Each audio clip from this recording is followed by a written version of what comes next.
Ito po mga kaaro, ang aking magandang ate na masipag. At siya ay magluluto ng pansit na babaunin sa beach.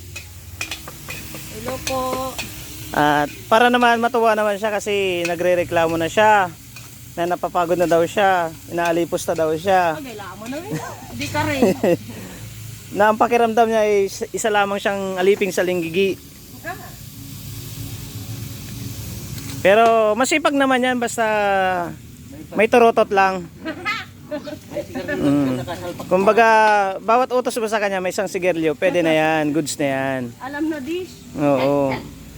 Para kung gusto mo naman sarapan niya yung luto mo, gawin mong 2 sigarilyo. Para ano, sa talent pin niya yan eh. Mura lang. Oo. Yan ang babaunin mamaya. Anak, kuhanan mo nga ako ng ano. Pang merienda. Adyaw, pakuha nga. Para pagdating doon, kakain na lang.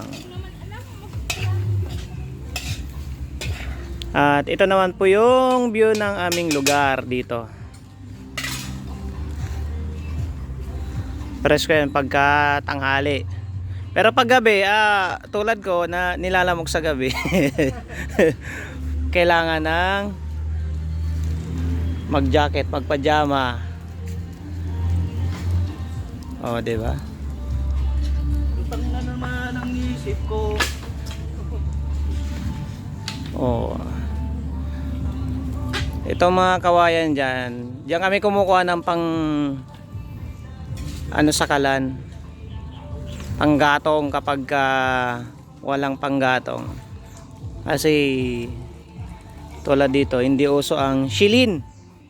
Hindi uso ang gasol. So, i-off ko na. Doon na yung boss ko. Diyan na yung basher ko. I-off ko na.